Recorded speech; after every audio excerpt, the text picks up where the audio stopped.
Hi, it's Chris Watkin here, and I'm joined by David Mintz, an estate agent extraordinaire from Manchester, all over the internet, on social media and everything. Thank you for joining me today, David. Nice to be here, Chris. Thanks for having me. Thank you for coming down to Grantham. What I'd like to do is ask about your estate agency story, what you've learned, the fears, the frustrations, the hopes and the dreams, so we can probably help other estate agents on their estate agency journey. Is that okay? Absolutely fine. Okay, so when did you first realise that you wanted to be an estate agent?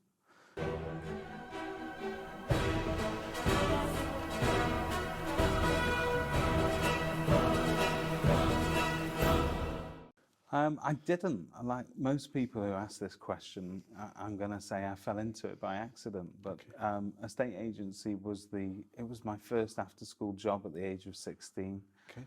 Back in the day before colour printers, my first job was to stick Polaroid pictures onto a piece of paper and make sure that the property details were prepared, ready for people going out. Was it kind of expected in your family to go and do a part-time job at 16? It wasn't, but I think I probably quite like the idea of earning a bit of pocket money and having that freedom, and that it was the responsibility of it as well that attracted me for some reason. What did your parents think to you doing some part-time work in an estate agency, or were they just glad to get you out of hair? Well, I ended up doing more part-time work in an estate agency than I did my A-levels, so I think they were horrified by that point, but I think they also quite liked the idea that I was going into a profession that I could probably make a place for myself in pretty easily without too much. So how did you get on with your A-levels? I did well in one of them. The rest we're not going to talk about. Okay, no worries. Okay. So is that the time when you decided that estate agency for you, when you got one A-level, you're probably underwater basket weaving and the rest? Yeah, so that one A-level in I think it was English Lit in the end that I ended up getting stood me in good stead. By that point, I think life at the estate agency had pretty much taken over because I'd started out as an office junior doing a bit of photocopying. I answered a call one day when they were under pressure. I then ended up doing a viewing. I ended up selling a house, and it then snowballed, and it was just so easy for me to slip into that role. So you finished your A-levels in the May then. What year was that? When did you finish your A-levels? Gosh, that would have been 1997. 1997. Yeah, and is that when you kind of realised, because most people do A-levels, go on to university, is that when you said, right, let's go full time? It was literally that. I could not wait for my A-levels to finish, and I think I was pretty much working full time from the minute we finished exams. What did you like about being an estate agent as a 18-year-old? I think it was just the ability that with a state agency, you are given a certain amount of freedom to use your own skill set, if you like, and your own personality. And if you can communicate, you can do this job. It's as simple as that. Okay. Did you see yourself being an estate agent forever? Did I see myself being an estate agent at forever? that time?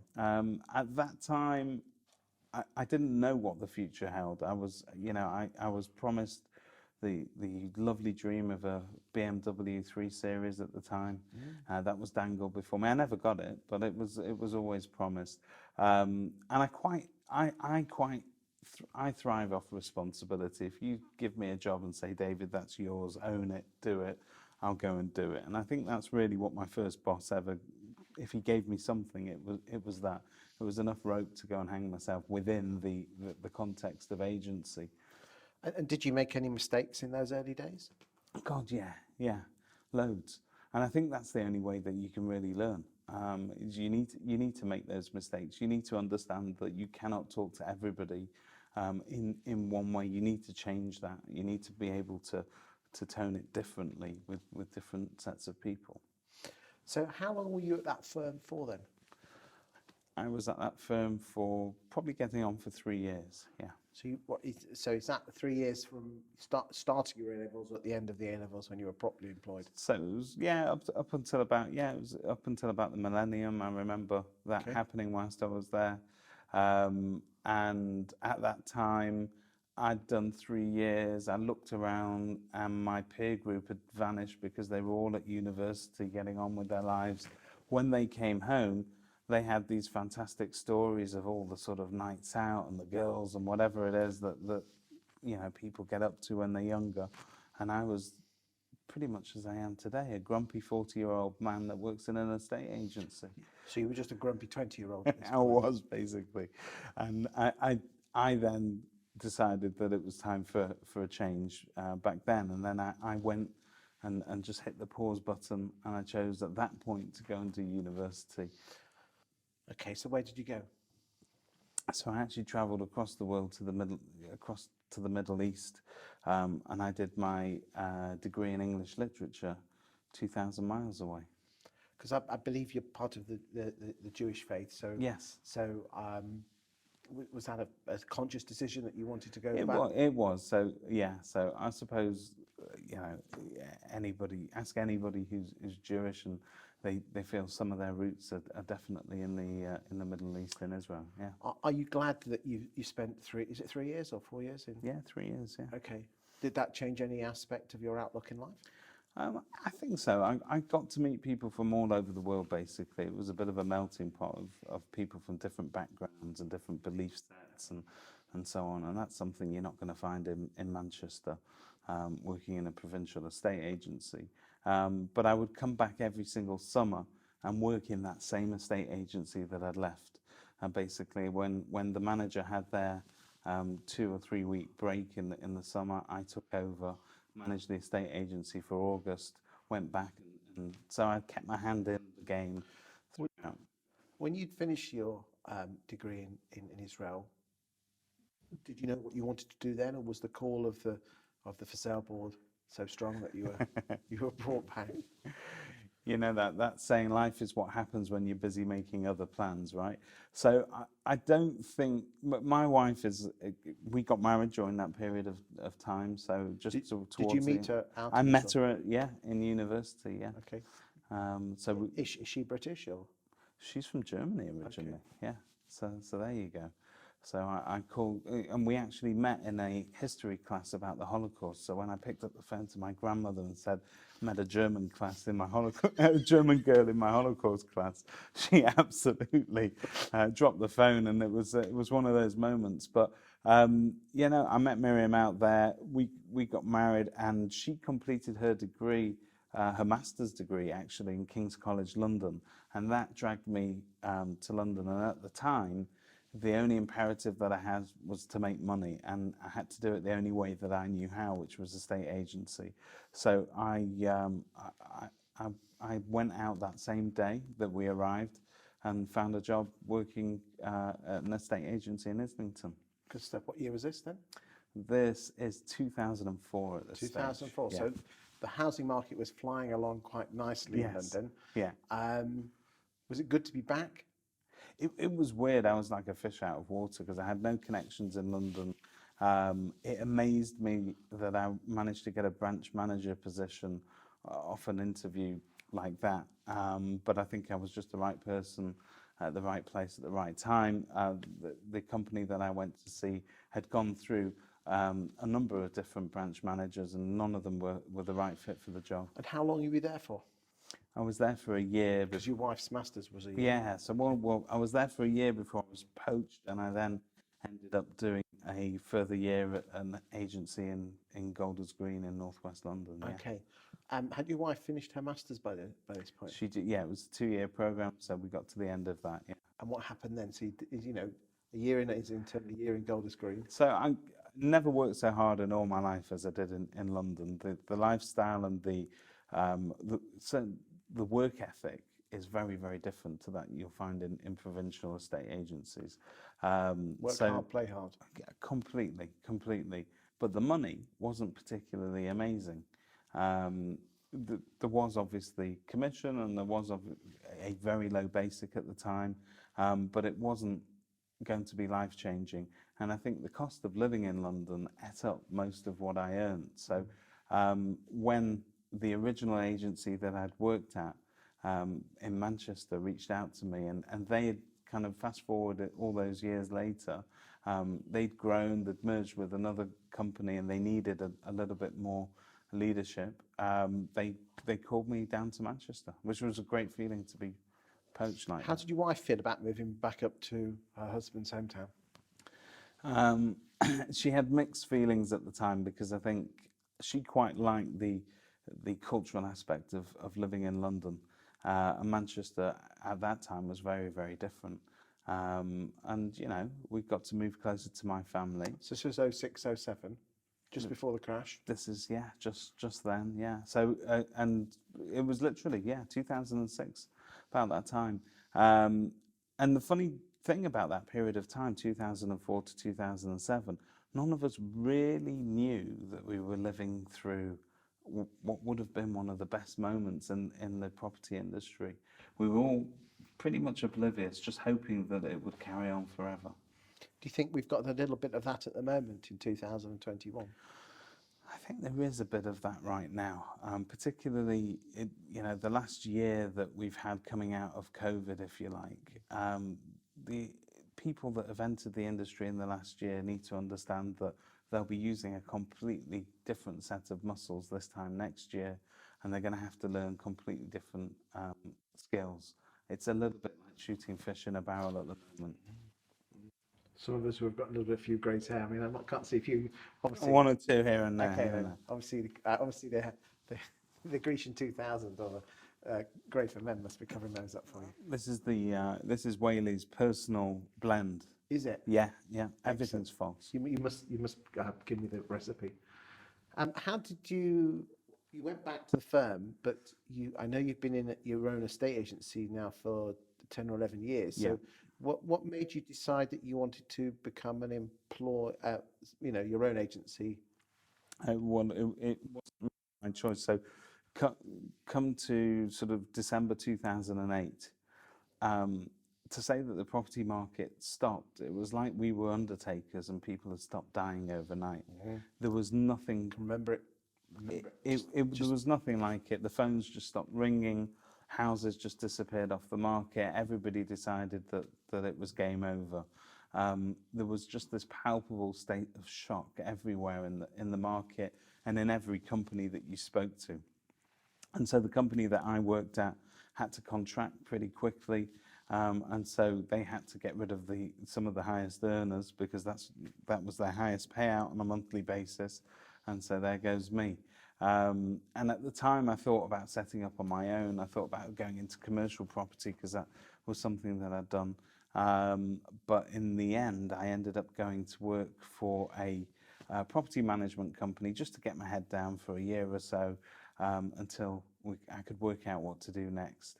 And so after that,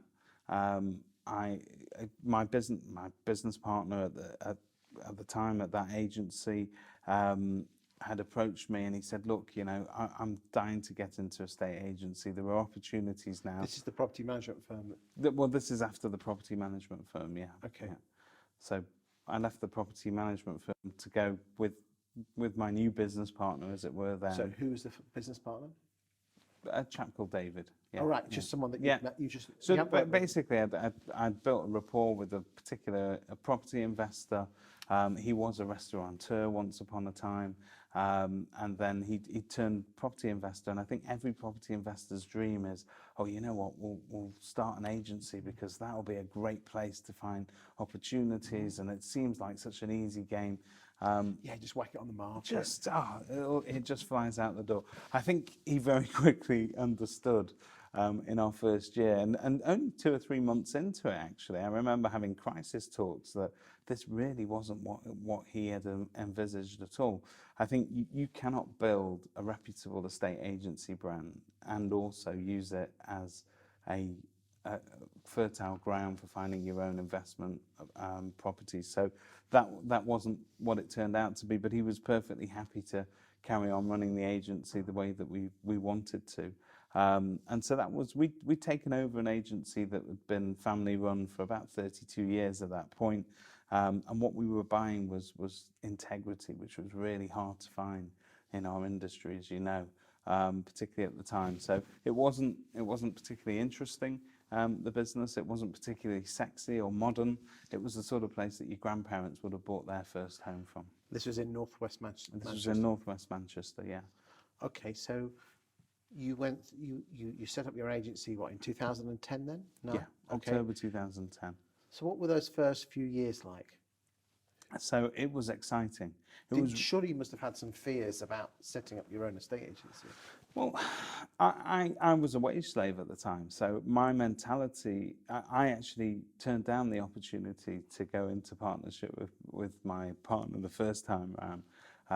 And he was patient, and I'm glad he was patient, and he prodded me and until I decided to get with it.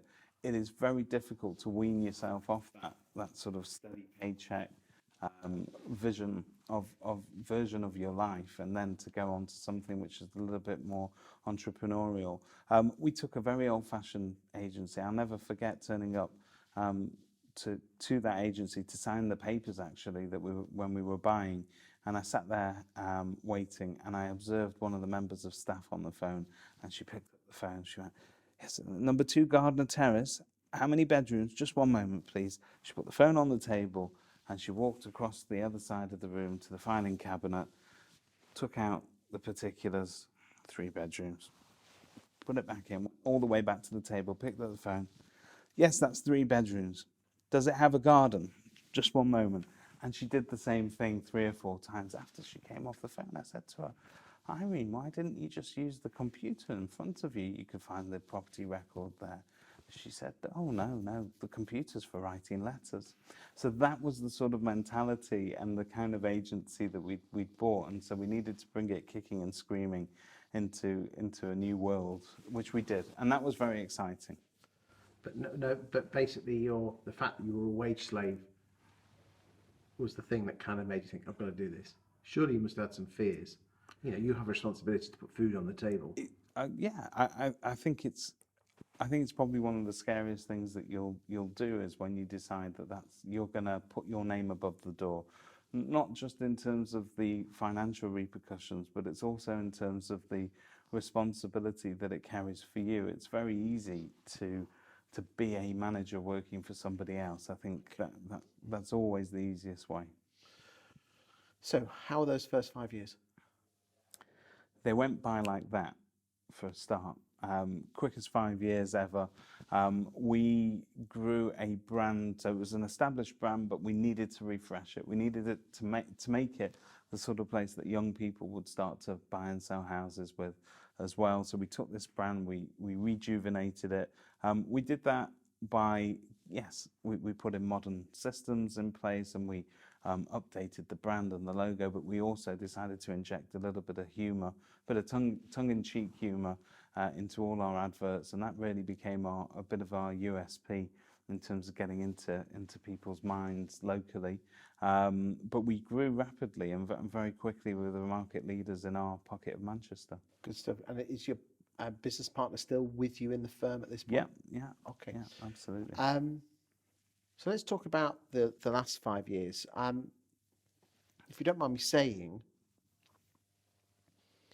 you never seem to be in your estate agency. So I think that's probably a fair comment. During the past, if you don't mind me saying so, Yeah, no. What made you to almost take a step back out? I mean, you're working with. It appears that you're working with Simon Whale at Kerfuffle. Very clever man.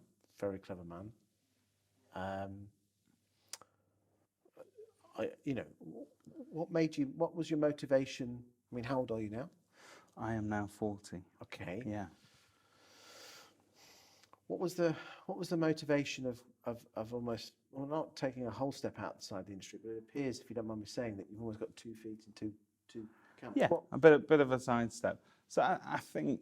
What was the catalyst to make? Why did you do that? I'd hit a bit of a low ebb. This is probably going on for about 3 years ago, and bearing in mind 2018, 2017. Roughly speaking, yeah, about 2018. So you were 36. You've been in the estate agency now for 18 years. Yeah, been in it a long time. We'd cracked our opening that business, taking it over, rebranding it, getting it to where it was, and that very, very exciting journey starts to taper out at some point. Was it?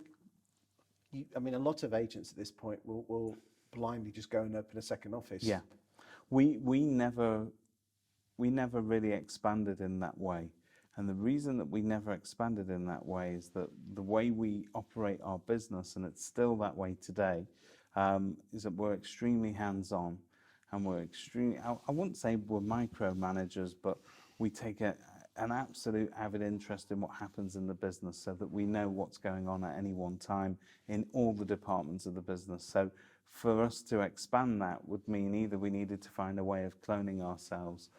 So it always remained sort of in one place and one branch. So you didn't go down the second branch approach. No. But by the sounds of it, you were almost getting a little bored of estate agency. I think by that Or point... you'd lost your mojo. Yeah, I think that's exactly it. I think at that point I had started to lose my mojo. I was a man in his mid-30s. Because you had kid, you must have had kids by now. Yeah, that's yeah, right. I did. Yeah, so I had kids, and there was a point actually where I had pretty much everything that I'd ever dreamed of and wanted. And Nice house, nice car, nice middle class lifestyle. I could tick every box. Everybody knew who I was in my particular corner of the world, and we built a reputation, we built a brand, and sort of the excitement disappears. And I think that at some point you need to find a way to either diversify your interests, so to look outside of your normal box, if you like, or you're going to go and do something entirely different. And so for a while, I probably didn't even know it at the time, but I started sort of flirting with Simon Whale and prop tech as a whole, and we started to do more content together. We started a podcast, which was relatively new back in those days. Was there a particular point where you thought to yourself, or when wife or someone else just said, "You're not enjoying this"? I don't think anybody ever said it out loud. I do remember though that I think my business partner turned around to me one day and said, "You realise you've changed. You're not the same guy that you used to be." But we all change, don't we? We do. It's hard to hear though when that is told to you, but I think by people that love you. Oh, but in a kind of, "You've changed." Yeah, it was a little bit of a tough love sort of way. Okay. Yeah. How did you feel when they said that? So it hurts, I think, initially, because you want people to feel comfortable with you. You want people to love you. You want people to... So when he said "you've changed," he didn't say that in a "you've changed" in a positive way, just in a kind of "you've changed"? I don't know. I think if you were to ask him, he would say, "Oh, no, I meant it in a positive way." But I think no, the he way said it from a place of love. I'm just saying it's a bit... I think there was a bit of criticism there that perhaps I'd started to look beyond... beyond the parapet a little bit, and just to see what else is out there in the wider world. So did you make a conscious decision, therefore, to, because we're all guilty of shiny object syndrome and saying, "Oh, that looks quite nice." And let's be frank, Simon Whale is a fun guy. Yeah. Okay, and being an estate agent can be... you've got the cadence going. It's kind of working itself, because a lot of people at this point will actually self-sabotage, even though they don't realise they're doing it, just so they actually make them feel loved. Yeah. Or run off and have affairs and things like that. You saw your avenue of basically having a bit of fun with Simon, and then did it kind of grow from that point on then? This is the bit of the interview where you accused me of having an affair with Simon Whale. Guilty as charged, let me tell you. Aren't we all? I suppose that at the beginning of our relationship, so we were introduced, we got on very, very, very well. And I think one of the first things we ever did together was appear on stage at Agents Giving, which was in 2018, which was the worst thing that could ever have happened. That's the what? That is the Agents Is that the ball Giving. dancing? That was the one after the ball dancing. This was Agents got got talent. It turned out that Simon and I didn't really have talent at the time. Okay. Yeah. What did you do on stage? Did you do something together then? So we were meant to do a double act, yeah. We had a whole comedy routine worked out. I was the straight man. He was meant to be the hilariously irreverent man. He ended up being... Well, it's been going on for the last 3 years, so you must be doing something good. I think I misjudged exactly how inebriated Simon could get before our performance. That's where Really? it fell You apart. do surprise me with such Well, I revelations. didn't know. Nobody warned me. No one warned me. Yeah, don't run a bender with him. Yeah. Oof. Anyway, go on. What happened? So after that, you die on stage in front of 1,000 people that you've never met before, but 1,000 of the industry's greats, and you can be forgiven for thinking you're never coming back again. So it took a while for us to get our mojo back, but we started to do our podcast in Manchester later on that year, and we have a rapport, and he has the sort of supplier side of the vision. I have the agent side, and I'd long been of the opinion that suppliers never truly saw the agent's point of view, and vice versa sometimes. So it was nice to be able to have that back and forth, and it just sort of grew from there. So we started doing more and more of that. I probably took more and more of an interest in prop tech and what was going on out there, relationships between agents and suppliers, and it seemed like a natural step that we would work more closely with one another. When that came about, I sort of decided to examine my agency future and sort of work out whether or not it's still something that I wanted to do. And I suppose the end of lockdown, actually, but lockdown for agents, so this is May 2020, when we were all told we could go back to work. For me, that period of time was actually, I think the period of lockdown was tremendously helpful for me, because I was not allowed to work during that time. I was furloughed. So my business partner took the view that if you're furloughed, we do it to the letter. You're not to access your CRM, your emails, anything. And so I had a 3-month enforced period of time where I couldn't be the person that I was on a day-to-day basis. And so during that time, Simon Whale and I, we interviewed everybody. We even interviewed Chris Watkin at one point. But we spoke to everyone, and we did webinars. And to me, I didn't realise it back then, but it was sort of immersing myself in a learning environment. And it was through that learning environment that I began to love what I do more in terms of agency. And then when those gates were released in May 2020, we had to hit the ground running. We had to make a market. We had to instill confidence with members of the public. And to me, that was the most exciting period of agency I've ever worked through. So do you think, because I know you work some days a week for full and some day at your estate agency, Yeah. would it be the classic business that those 2 days are now you're working on the business and not necessarily in the business?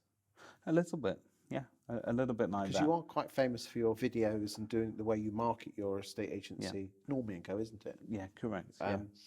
In North West Manchester. Are you still number one in your patch? We're still at the top there. Good stuff. What have you learnt? What have you learnt in your agency there? Because again, it's must be difficult with the staff, but then you are the boss. I mean, how did your business partner think about it?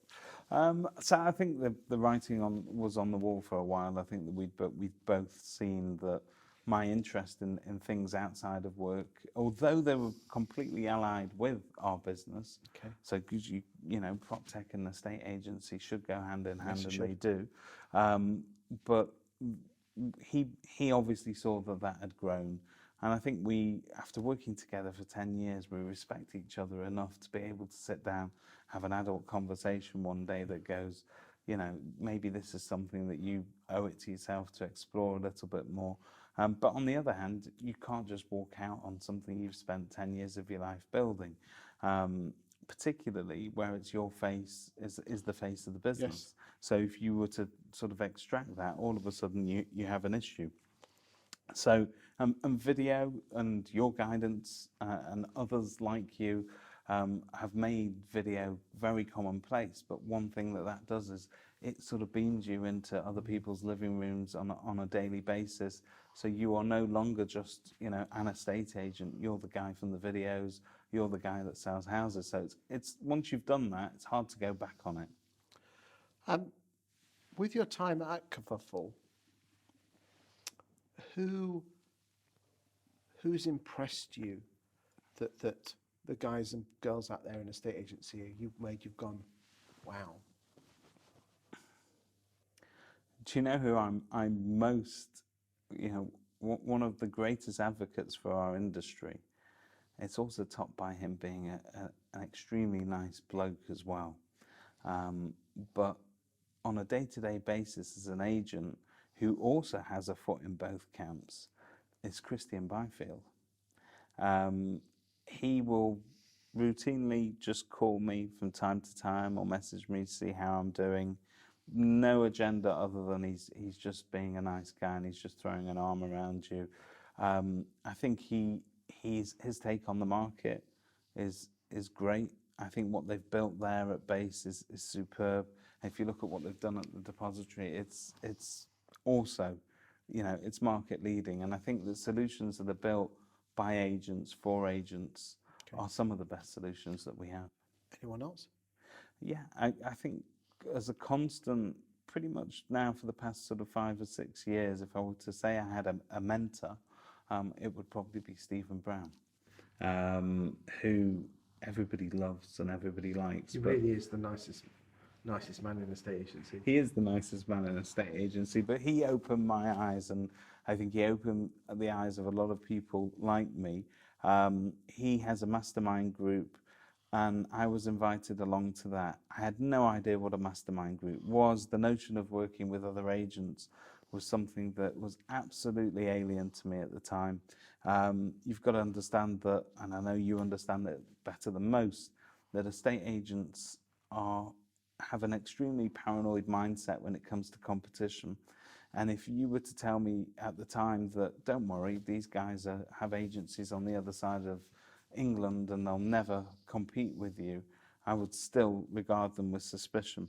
But Stephen eased me into that, and actually sort of going into that room and being able to talk about the problems that I had as an estate agent, but also to listen to the problems that other people had and to find out that actually I wasn't going through it on my own was absolutely, it was like rebirthing in many ways, because your eyes are open to the possibilities of what this industry can achieve through collaboration. Because not only do we share each other's problems, but we can also share solutions. And if you can do that, you can share little bits of ideas that work really well in one town, and you can then replicate that in another. It doesn't hurt. It doesn't hurt at all. Thank you, David. That's been truly inspirational. What's the future hold for you? Last thing. So the future, as far as I can see at the moment, is definitely carrying on my work at the agency, but also furthering my work at Kerfuffle. At the moment, we are. It's a very exciting time. It's a relatively new company. We just had our second anniversary, second birthday. But the team that Simon has put together, that has grown, is absolutely superb and has different facets to it now. We've got Richard Durant, who had a very strong background in lettings agencies, and his take on processes and just really the A to Z of doing it right in lettings. There's an ebook you should read, but it's absolutely superb. Paul Morgan, if you need anything technical, that man is 100%. I heard lots of good things about him. Oh, he is an absolute machine. But I asked you about me. You. Yeah. So part of my work there will be to bridge that gap between the supplier world and the agent world. And through my work with them over the past few months, you've probably seen, but I've been able to talk to a lot of very inspirational agents and also suppliers. Nice, quick, sharp answers. What's your perfect weekend? My perfect weekend is waking up with my family on a Saturday morning, cooking everybody breakfast, and then going back to bed. Good stuff, good stuff. What's your favourite tipple? Whiskey, Bushmills. Bushmills, Irish, nice. Irish whiskey, yeah. Favourite sandwich? I'm just going to go with an egg mayonnaise, thanks. Okay, okay. What's the best book that you've read in the last couple of years that's changed your life? Can I tell you the truth? I don't think I've read a book in the last couple of years properly. Okay. Everything that I've consumed has been podcasts, basically. Okay, so what's your top 3 podcasts? And you can't mention your own. I can't mention my own. Okay, so Which obviously goes without saying because you're in them. So they're best. I do have a lot of respect for the boys that run the Estate Agents podcast. Listen to all of those. And then across the water, I like some of the stuff that Josh Vegan does. Particularly, I find Josh as a trainer to be superb. Biscuits or cake? Cake every time. What's your favourite pizza filling topping? Pineapple and anchovies. Yeah, I know. Controversial, but really. And on that note, we've got to stop this conversation because I'm about to throw up. Thank you for your time today. You've been inspirational. Pleasure.